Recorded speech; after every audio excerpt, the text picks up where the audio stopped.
Hi there. Okay, so today we are going to make a tutorial on taking one ambient image and blending it with itself. So kind of like taking your raw file and making it expose for your shadows and your highlights and then blending it.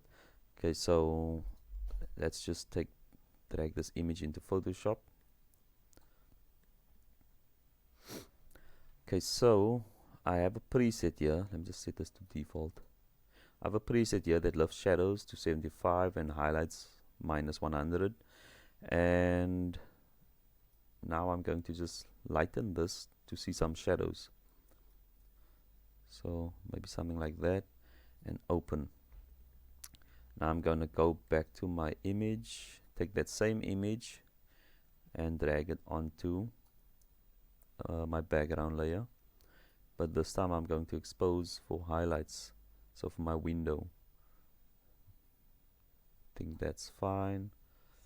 Okay, enter, and now we can go to our exposure blending and click on blend dark. So there's a dark layer, so I'm going to blend in the dark layer.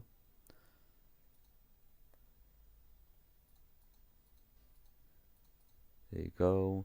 You can also double click onto the mask and then just play with your feather. You can play with the opacity, but I'm going to leave it on 100. And feather I think was fine on 100 as well, so I'll leave it at that. If you toggle this on and off, you can see what it did. And then I actually have a process that I do on certain images like this. So on the internals that we do on single ambience, then I have my favorites. Well, actually there's the wrong favorites here. There's for externals. So I have a few profiles here that I've created for our workflow. You might want to make your own profile, so just change this to internals. And then now I have my favorites for the internals, and all of these features have, like, most of them have settings. So if I go to, for example, the blend dark, open up the blend dark options. I think I went a bit too quick there, so go to exposure blend, then on the blend dark click three dots to get into the settings, click on that blend dark options, and then we can see the opacity of this layer, we can see the feather and the density. So my feather is 50 by default.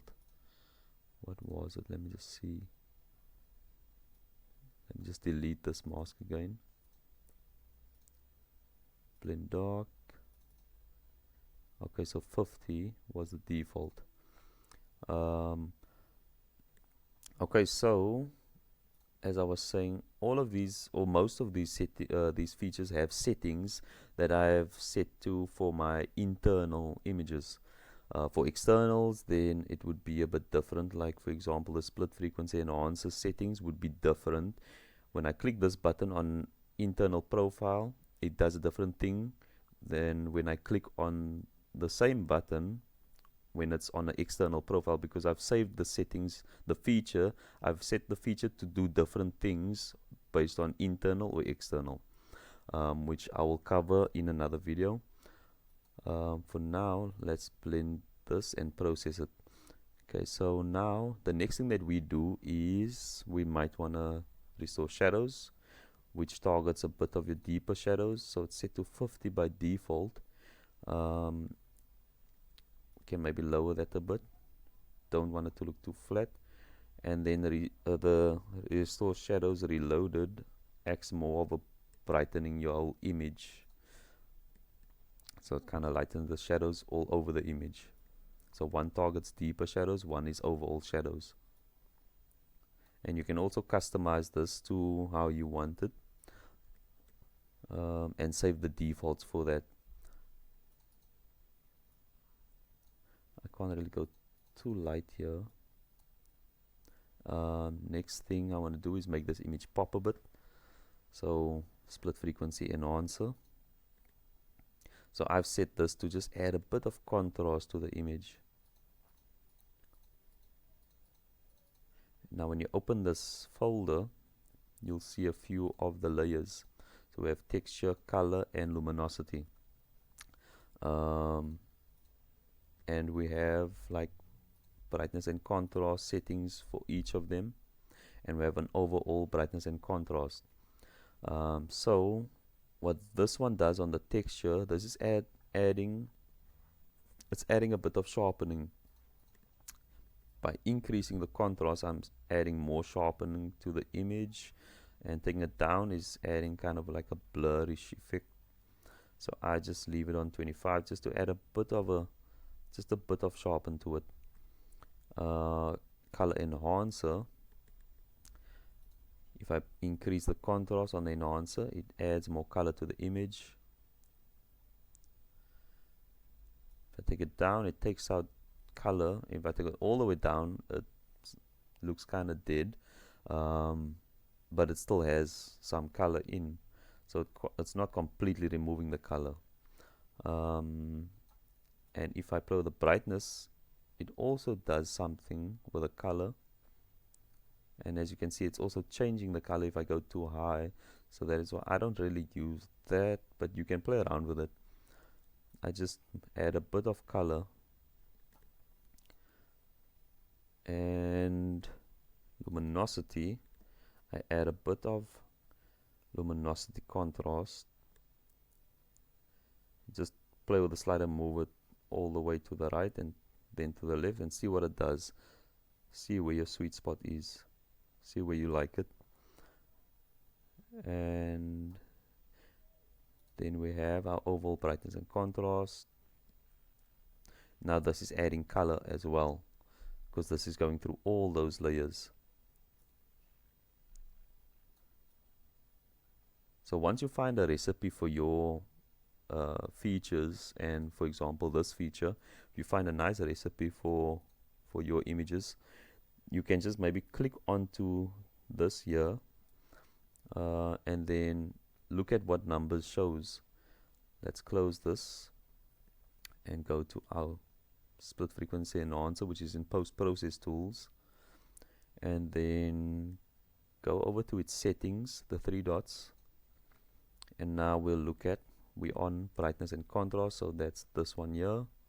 Open it up, and we can change this maybe to -15, and then we have 33 there. I don't actually want to save that settings. I like my settings that it was on. But anyway, when you have your settings that you want, click the X so that it saves. You have to click this after you change any settings, so that it saves, and then you can close Photoshop and it will still be there. But if you don't click it and you just close Photoshop, then it won't remember. So reset to default. Okay, so that was default settings, but let me change it first now that I know it's the default. And then I click the X, and now when I go back in, it's still there.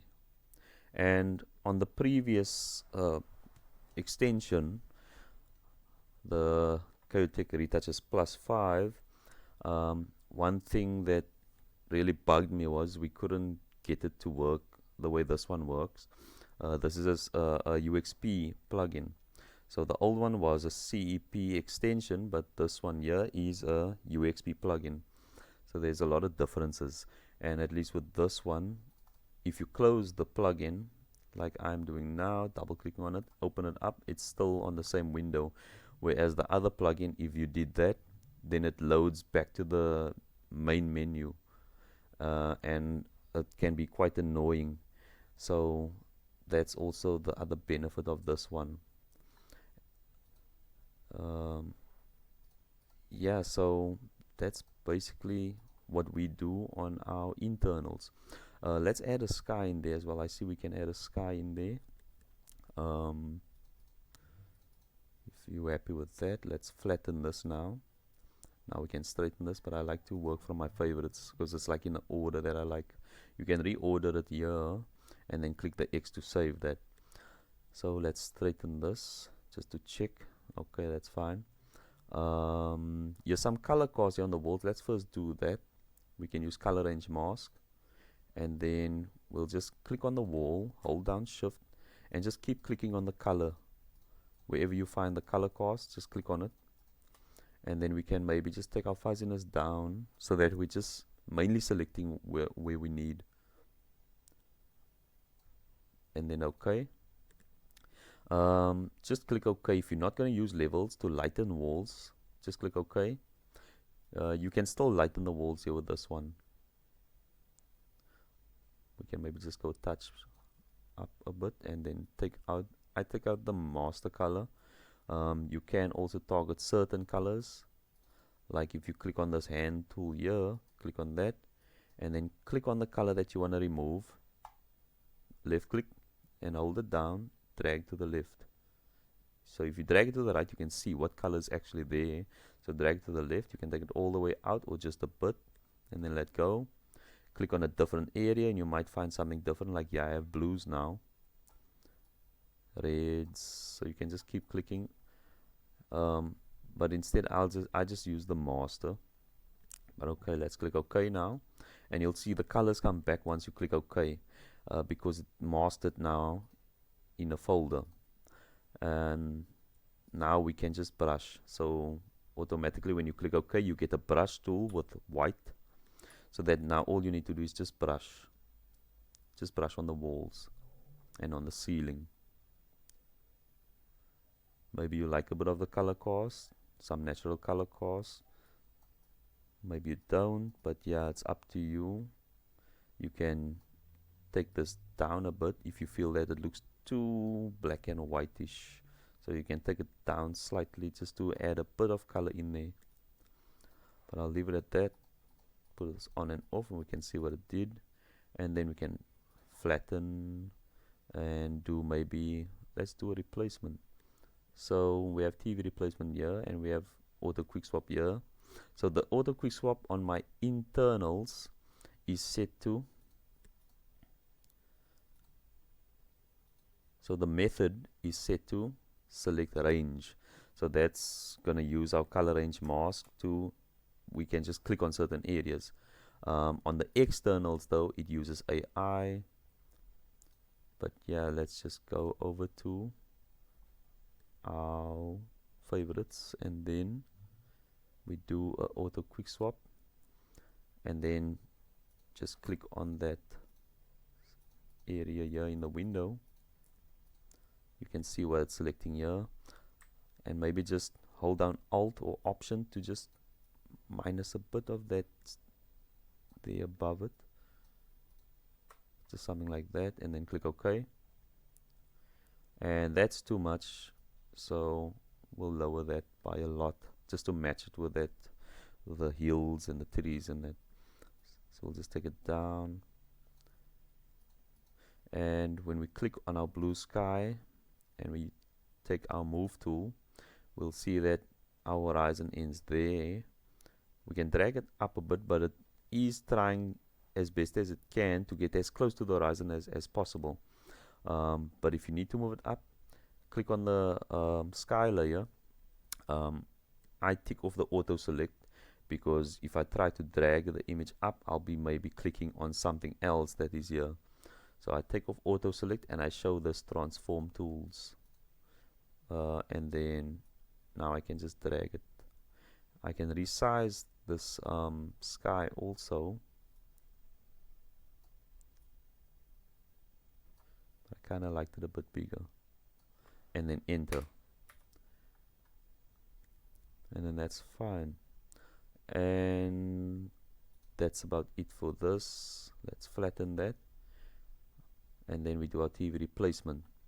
So now I need to select the screen. So this would be from there till there, and then here, and then you just go over to this end and you'll see a circle appear onto your cursor. That means you can you can join it now, or you can just double click on this end and it will snap to that end there. But yeah, so I'm using the polygonal lasso tool to select the area, and I'm using a feather of 0.5 pixels. Okay, so now that we have done that, now we can click on TV replacement, and it adds like just a black gradient by default that's on 75% opacity, so that still has a reflection, but at least it looks cleaner than that. It kind of doesn't match this here now because that's also black, but yeah, we can just lower it a bit. And then if you want to add a scene, in the add scene settings in your manipulation tools, there is a few different folders that you can choose, and you can also import your own folders. I'll cover that in another video. You can import your own grass images, your sky images, fire images, whatever, and your own scenes basically. And then now we just need to click add scene, and it uses my twilight skies.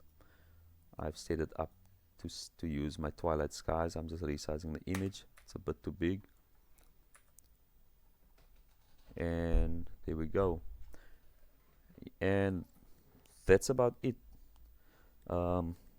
I'll see you guys soon in another tutorial. I hope this was helpful. Till next time, bye.